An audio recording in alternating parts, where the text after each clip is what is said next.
With your imagination and creativity, there is endless possibility. I am Rachel, your Media Arts 8 buddy.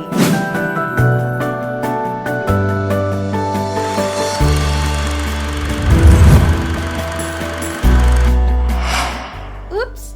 What happened? Did somebody turn off the lights?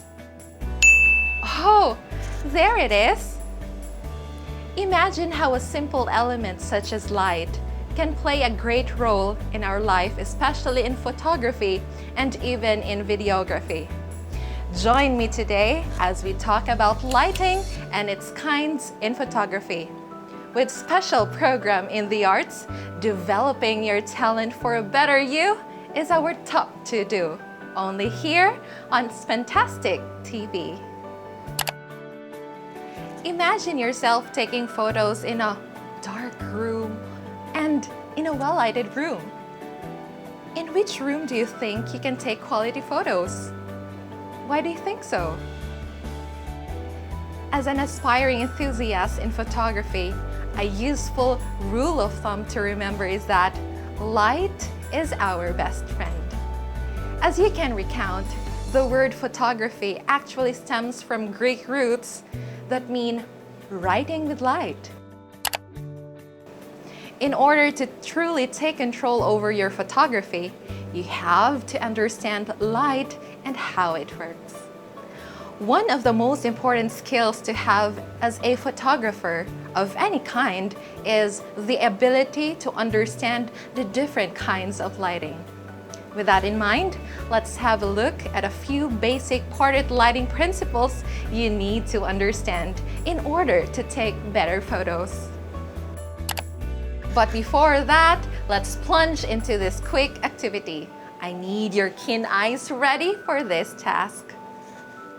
Directions. Observe and study each photo flashed on your screen. Note some differences of the lighting used in each shot. Number 1. Number 2. Number 3. Number 4.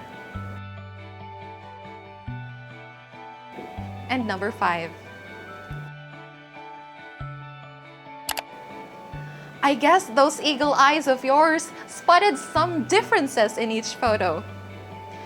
Did the position of the light affect each photograph? If you answered yes, then you are correct. Lighting is vital in photography as it can alter the effect on your final photo. Lighting has 3 main purposes. 1. Create an illusion of depth. 2. Create a mood. And 3. Emphasize the subject's features.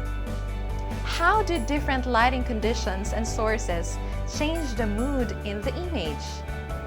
Lighting conditions and sources all carry an equivalent emotion. A dark, backlit photo with high contrast makes a photograph appear mysterious. On the other hand, a bright, airy forest at sunrise may convey a jovial mood for optimism or new beginnings. It's important to take note that your light should always complement your subject. If you're trying to photograph a fun, happy portrait, the lighting should reflect those emotions. From the 5 photos that I have shown you, which do you think uses an artificial source of light? Brilliant! The second photo uses artificial lights to illuminate the subject as it was taken inside a studio without natural light coming in. Wow! That was a fun start to know the principles of lighting in photography. Way to go, buddies! Here are some of the principles of light that you can use in composing your photos. Number 1. Natural light.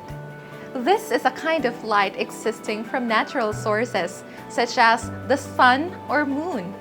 This type of light is generally best for photography because it is the way our eyes see. But remember, to position the subject in such a way that he or she is not under direct sunlight, which is a hard light source. This will produce dark shadows and also give a flat appearance. Maybe you can position him or her in a place where the sunlight reflects off a surface, thus making the light softer and bringing out a three-dimensional appearance. You could also diffuse the sunlight with the help of a curtain or a translucent sheet. The second principle is artificial light. This is a kind of light generated from studio lights, built-in or external flash units. Artificial lighting provides flexibility and creative opportunities, especially in situations where there is no natural light. Instead of focusing a light directly on the subject, reflect the light off a reflector to give a soft and natural appearance.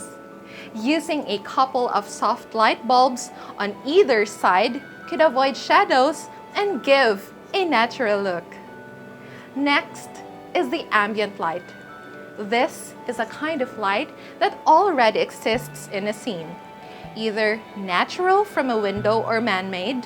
Ambient light works well for a variety of photographic genres, particularly landscape photography. Backlighting. It is a light from behind the subject, heading toward the camera. This type of lighting creates silhouettes easily. Up next and the last is directional or side lighting. It is a lighting coming from a specific direction, usually the side. This provides a great deal of contrast and can create long shadows and adds depth to the image. This type of lighting can add a dramatic flair to architectural and portraiture photography. While photographing a beautiful, smiling face, you can avoid skin texture by placing the lights in front. To emphasize a rugged character, the lights can be placed on the side, thus highlighting the wrinkles. Placing the light below the face can give an eerie look, and placing the light behind the subject can portray a suspicious, silhouetted character. To avoid silhouettes, you can use a field flash. Are you with me on this? Well, I'm glad you all are. Now, let's try to deepen our understanding of the lesson with the next activities. Are you ready? Let's go! Directions. Read and understand the following situations. Choose from the following letters the point that's most ideal to do as the person behind the camera. Are you ready? Let's start with this one. Number 1. If you're shooting outdoors, you would probably use what kind of lighting? A. Artificial light. B. Natural light. C. Directional or side lighting. D. Both B and C. Answer? Letter D. Number 2. A good photo is said to have a life within itself. In achieving this, what shall we do to change the mood of our photos? A. By changing the angle and position of the lights. B. By going inside a dark room. C. By changing our camera. Or D. By putting up too many lights. Answer? Letter A. Number 3. Shooting creative situations such as a scene inside a spaceship in space where there is no natural light requires what kind of lighting? A. Artificial light. B. Natural light. C. Directional or side lighting. D. Backlighting. Answer? Letter A. Was that a perfect score I imagine you are holding? Was it easy or hard? Worry not, because I still have more in store for you today. Here's what we should do next. Directions. Push the green button below if you think the photo presented contains lighting that is ideal and corresponds to the subject. However, if you think the photo lacks the qualities of a good lighting, push the red button. Are you all set? Let's begin! Picture number 1. Picture number 2. Picture number 3. Picture number 4. Picture number 5. If you have pushed the green button for numbers 1, 4, and 5, you made the right choice. On the other hand, if you chose to push the red button for numbers 2 and 3, then you definitely know that these photos need changes. Oh look! We're almost in the border of our lesson. But before we boil down to it, here's a quick run-through of what we have learned today. Understanding light in photography depends on where the photographer places the light source, be it natural or artificial. And doing this affects the final image more than anything. Some of its kinds are natural light, which uses existing natural light sources such as the sun or moon. We also have artificial lights, which uses man-made light sources.